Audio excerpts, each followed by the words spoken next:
गांधी तीर्थ, निसर्गाच्या सानिध्यात महात्मा गांधींच्या जीवनावरील जगातील पहिले मल्टीमीडिया म्युझियम. आजच भेट द्या. गांधी तीर्थ, जैन हिल्स, जळगाव.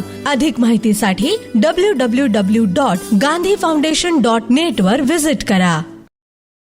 नमस्कार, आपण पाहत आहात अदालत टाइम्स न्यूज. बार कौन्सिल निवडणूक 2026, जळगावच्या वकिलांचा इतिहास रचण्याचा निर्धार. महाराष्ट्र आणि गोवा बार कौन्सिल निवडणूक 2026. जळगावच्या ॲडव्होकेट रेखा घनश्याम कोचुरे आणि ॲडव्होकेट गुलाबसिंग पाटील रिंगणात. महाराष्ट्र आणि गोवा बार कौन्सिलच्या 2026च्या निवडणुकीत यंदा जळगाव जिल्ह्यातील विधिज्ञांनी आपली ठोस उपस्थिती दर्शवली असून ॲडव्होकेट रेखा घनश्याम कोचुरे आणि ॲडव्होकेट गुलाबसिंग पाटील यांनी निवडणुकीच्या रिंगणात उतरून इतिहास घडविण्याची संधी साधली आहे. ॲडव्होकेट्स ॲक्ट 1961 अंतर्गत स्थापन झालेल्या बार कौन्सिलचे मुख्य कार्य म्हणजे वकिलांचे नोंदणीकरण, व्यावसायिक आचारसंहितेचे पालन आणि न्यायव्यवस्थेची गुणवत्ता टिकवून ठेवणे. या पार्श्वभूमीवर ही निवडणूक अत्यंत महत्त्वाची मानली जात आहे. दोन्ही उमेदवारांनी वकिलांच्या समस्या, न्यायालयीन सुविधा, पारदर्शकता तसेच नवोदित वकिलांसाठी प्रशिक्षण व संधी यावर भर देत आपला निवडणूक अजेंडा मांडला आहे. वकिलांच्या हक्कांसाठी ठोस भूमिका घेण्याचा निर्धार त्यांनी व्यक्त केला आहे. जळगाव जिल्ह्यातील वकिलांमध्ये या निवडणुकीबाबत मतदारांमध्ये उत्साहाचे वातावरण दिसून आले. स्थानिक पातळीवरून राज्यस्तरीय नेतृत्व निर्माण होण्याची ही एक मोठी संधी मानली जात आहे. कायद्याच्या चौकटीत राहून न्यायव्यवस्थेचा दर्जा उंचावण्यासाठी आणि वकिलांच्या हितासाठी काम करण्याचा निर्धार व्यक्त करत या दोन्ही उमेदवारांनी मतदारांशी संपर्क साधण्यास सुरुवात केली आहे. यंदाची बार कौन्सिल निवडणूक ही केवळ निवडणूक नसून वकिलांच्या भविष्याचा दिशा ठरवणारी ठरणार असल्याचे मत विधिज्ञांमध्ये व्यक्त होत आहे.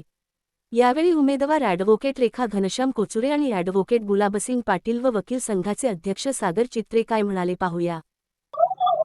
नमस्कार, आपण इकडे आता बार कौन्सिलला आलेलो आहेत. इकडे जळगाव आणि गोवासाठी बार कौन्सिलचे महिला उमेदवार म्हणून ॲडव्होकेट रेखा घनश्याम कोचुरे या महिला उमेदवार म्हणून आता प्रतिनिधी आहेत, उमेदवार आहेत ते, आणि ते आज इकडे निवड होणार आहे त्याच्यासाठी ते आहेत. तर त्यांचं काय मत आहे ते आपण जाणून घेऊयात. नमस्कार, मी advocate Rekha Ghanshyam Kochure. Bar council of Maharashtra and Goa 2026च्या इलेक्शनमध्ये मी प्रथमतः उमेदवार म्हणून ही निवडणूक लढवित आहे. आपलं काय विजन आहे पुढे? म्हणजे प्रश्न तो नाही आहे, काय विजन आहे, मी काय काय करू शकते हा महत्त्वाचा विषय आहे.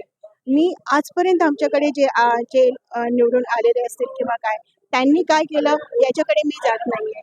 परंतु आज आमच्या बारला, आपल्या ॲडजसंट डिस्ट्रिक्ट आहे त्या डिस्ट्रिक्टच्या बारला, तालुका बारला खूप अडचणी असतात. बार काउन्सिलमध्ये जाऊन त्यांना जर ते गेले तर तिथेही त्यांना खूप अडचणींना सामना करावा लागतो. मी त्यांचे जे प्रॉब्लेम्स आहेत, जे आमचे वकील वर्ग आहे, जे आमचे बंधू भगिनी आहेत, त्यांचे जे प्रॉब्लेम्स आहे ते मी त्यांच्यासोबत माझा प्रॉब्लेम आहे असं समजून त्यांचा प्रॉब्लेम सॉल्व करण्याचा प्रयत्न करणार आहे. बाकी इतर गोष्टी तर खूप आहेत जे माझ्या हातात आहे, त्या सगळ्या गोष्टी मी करणार आहे. एक महिला उमेदवार म्हणून मी आता प्रथमच उमेदवारीसाठी उभे आहात, तर तुम्ही नवीन असं महिलांसाठी काही करू इच्छिता का?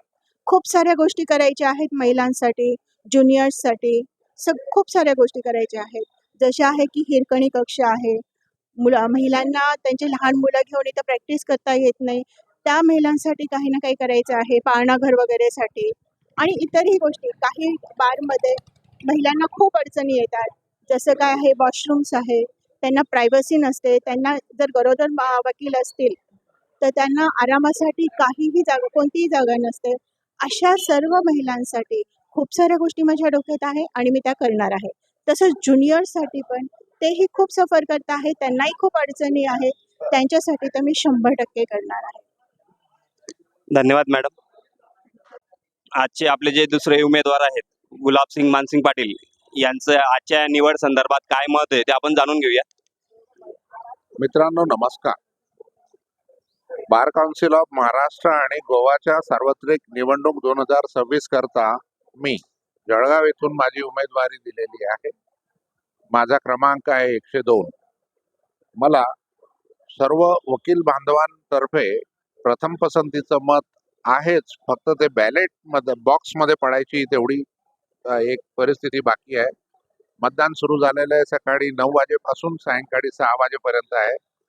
माझ्या मतदारांनी सगळ्यांनी मला आशीर्वाद द्यावे आणि बार काउन्सिलला प्रथम पसंतीचं मत देऊन माझ्या यशात सहभागी व्हावे आणि आशीर्वाद द्यावे अशी माझी त्यांना नम्र विनंती आहे.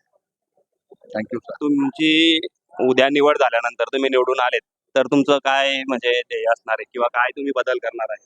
विषय असा आहे की मी माझी पहिल्यांदाच उमेदवारी आहे. आता संगणकीय युग आहे. या संगणकीय युगात माझ्या वकील बांधवांकरता संगणकीय प्रणालीचा अधिकाधिक वापर त्यांच्या वकिली क्षेत्राकरिता आणि तसेच आमच्या संघटनेकरता कसा करता येईल हे माझं पहिलं कर्तव्य आहे. दुसरं काम मी असं करणार आहे की माझ्या प्रत्येक जो काय सभासद बांधव आहे त्यांना आरोग्य विमा कसा उपलब्ध करून देता येईल याकरताही मी प्रयत्न करणार आहे. माझा तिसरा प्रयत्न असा राहणार आहे की जे नवीन वकील बांधव वकिली क्षेत्रामध्ये वकिली करता येतात तर त्यांना वकिलीमध्ये स्थिर स्थावर होण्याकरता बार काउन्सिलकडनं काहीतरी त्यांना मदत उपलब्ध करून देता येते का. तसेच जे ज्येष्ठ वकील पेन्शन किंवा निवृत्त होतात किंवा अपघाती काही परिस्थिती ओढवली तर त्यांना काही मदत करता येते का. कुटुंबियांना वारसांना किंवा जे सेवानिवृत्त झालेले वकील आहेत त्यांना काही आर्थिक मदत उपलब्ध करून देता येते का यासाठीही मी प्रयत्न करणार आहे. आणि तसेच आजच्या काळात आमच्या वकिलांना वकील संरक्षण कायदा जो आहे तो बऱ्याच दिवसापासून प्रलंबित आहे. तर सर्वसमावेशक असा म्हणजे केंद्रीय आणि स्थानिक राज्याकरता असा वकिलांच्या संरक्षणासाठी जो कायदा प्रलंबित आहे ते बिल पारित करण्याकरता मी निश्चित प्रयत्न करू शकतो. कारण या जिल्ह्यातील माननीय मंत्री महोदय जे आहेत यांच्याशी माझे प्रेमाचे आणि जवळचे संबंध आहेत. तसेच माननीय देवेंद्रजी यांच्याशी पण माझे जवळचे आणि जिव्हाळ्याचे संबंध आहेत. मला जर संधी मिळाली तर निश्चित मी सरकारकडे ही बाजू मांडेल आणि हे प्रश्न जे आहेत ते मांडण्याचा प्रयत्न करेल आणि आमच्या बार काउन्सिल करता काहीतरी चांगल्या प्रकारचं काम करण्याचा प्रयत्न निश्चित करणार आहे. धन्यवाद सर. Thank you sir. थँक्यू आबा. आता वकील संघाचे जे अध्यक्ष आहेत श्री सागर चित्रे त्यांचे आपण मत जाणून घेऊयात. नमस्कार सर. नमस्कार. आपण आजची जी निवड आहे त्या संदर्भात काय सांगायचं? नमस्कार मित्रांनो. Bar council of Maharashtra and गोवाचे आजची निवडणुकी इथे पार पडते. पूर्ण महाराष्ट्र आणि गोवामध्ये इलेक्शन्स होत आहे आणि आमच्या जळगाव जिल्ह्यातूनही 4 उमेदवार आहे आणि आम्ही सगळ्यांना हीच विनंती केलेली आहे की आज लोकशाहीचा दिवस आहे.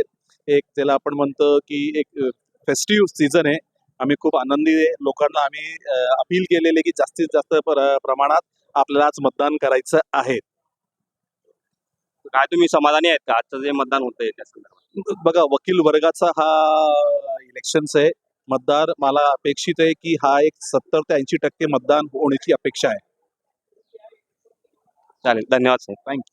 नमस्कार. आपण जिल्हा व सत्र न्यायालय जळगाव येथे आज जे गोवा आणि महाराष्ट्र राज्य बार काउन्सिलचं जे मतदान चालू आहे त्या संदर्भात येथील जे मतदार आहेत ॲडव्होकेट संजय सिंगजी यांच्याशी त्यांचं मत जाणून घेऊयात. काय मतदान पारदर्शक होतंय, कसं वाटतंय तुम्हाला? मतदान पारदर्शकपणे होत आहे आणि जवळजवळ महाराष्ट्र आणि बार गोवा काउन्सिल 2026 साठी जवळजवळ 36 जिल्ह्यातून उमेदवार दाखल झालेले आहेत आणि त्यांची मतदार संख्या 155 आहेत. प्रत्येकाला कमीत कमी 5 मतदान आणि जास्तीत जास्त 23 मतदान करण्याचा अधिकार आहे आणि सगळ्या नामचीन आणि प्रस्थापित लोक इथं उमेदवारी करीत आहेत. आमचं जळगाव जिल्ह्यातील उमेदवारांना माझं म्हणजे शुभेच्छा आहे.